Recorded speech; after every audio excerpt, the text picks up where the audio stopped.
అనగనగా ఒక అడవిలో జింక ఒకటి నివసిస్తూ ఉండేది.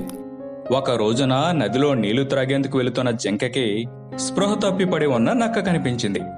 నీరసించి పడి ఉన్న నక్కను చూడగానే జింకకి జాలి వేసింది. దగ్గరలోని తన ఇంటికి తీసుకెళ్ళింది.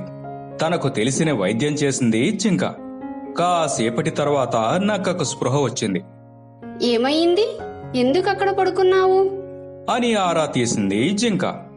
కొన్ని రోజులుగా బాగా నీరసంగా ఉంటుంది. దాహంగా ఉండడంతో నీళ్లు త్రాగేందుకు నది వద్దకు వచ్చి కళ్ళు తిరిగి పడిపోయాను. నాకు నా అనేవాళ్ళు ఎవ్వరూ లేరు. నా ఇల్లు కూడా నిన్న రాత్రి కురిసిన వర్షానికి కూలిపోయింది అంటూ నిట్టూర్చింది నక్క. జింకకి దాన్ని చూసి చాలా జాలి వేసింది. ఎవరూ లేరని బాధపడకు, మనం స్నేహితులుగా ఉందాం. ఇదిగో ఈ పక్కనున్న ఇల్లు కూడా నాదే. ఇకపై నువ్వు ఆ ఇంట్లో ఉండు, అద్దె ఏమీ ఇవ్వక్కర్లేదులే అని చెప్పింది. దీంతో ఆ నక్క చాలా ఆనందపడిపోయింది. వెంటనే తన పాత ఇంటికి వెళ్లి జింక సాయంతో తన సామాను తెచ్చుకుని ఆ ఇంట్లో ఉండసాగింది. ఆ రోజు నుండి జింక నక్కలు మంచి స్నేహితులైపోయాయి. ఒక రోజున నక్క బయటకు వెళ్లి వస్తూ ఇంటి తాళం చెవి ఎక్కడో పోగొట్టుకుంది. ఇంటి ముందు కూర్చుని లోపలకు ఎలా వెళ్లాలో తెలియక దిగులు పడసాగింది.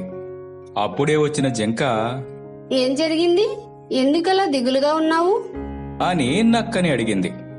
మిత్రమా, ఇంటి తాళం చెవి ఎక్కడో పోగొట్టుకున్నాను. అది లేకుండా తలుపు తీయడం అసాధ్యం.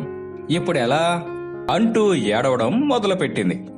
దానికి జింక తన ఇంటికి వెళ్లి తాళం ఒకటి తెచ్చి ఇచ్చి, మరేం పర్వాలేదు, ఈ తాళం చెవి తీసుకో, ఇకపై ఇది వాడుకో అని చెప్పింది. అది నక్క ఇంటి తాళానికే మరొక తాళం చెవి. కాని టక్కరి నక్కకు అది తెలియలేదు. ఆ తాళం చెవి జింక ఇంటిదే అనుకుంది. ఇంకేముంది, వెంటనే ఓ జిత్తులమారి ఆలోచన చేసింది. జింక బయటకు వెళ్ళినప్పుడు ఆ తాళం చెవి సహాయంతో దాని ఇంట్లోని వస్తువులన్నీ దోచుకుని ఎంచక్కా పారిపోవాలని అనుకుంది. సమయం కోసం వేచి చూడసాగింది. ఒకరోజు జింక నక్కలు ఇద్దరు కలిసి అలా షికారుకి బయలుదేరారు. సగం దూరం వెళ్లగానే నక్క, అబ్బా, నాకు పొట్టలో నొప్పిగా ఉంది. షికారికి రాలేను. ఇంటికి వెళ్లి పడుకుంటాను. నువ్వెళ్ళు మిత్రమా అని తన నాటకాన్ని మొదలుపెట్టింది. జింక సరేననడంతో తిరిగి ఇంటికి పయనమైంది. నక్క సరాసరి జింక ఇంటికెళ్లి తన దగ్గరుండే తాళం చెవితో తాళం తీసేందుకు ప్రయత్నించింది. ఆ తాళం చెవి జింక ఇంటిది కాదు కాబట్టి అది తాళంలో చిక్కుకుంది. దీంతో కంగారు పడిన నక్క తాళం చెవిని అటు ఇటూ లాగేసరికి అది తాళంలోనే గట్టిగా ఇరుక్కుపోయింది. అంతే, నక్కకు చాలా భయం వేసింది.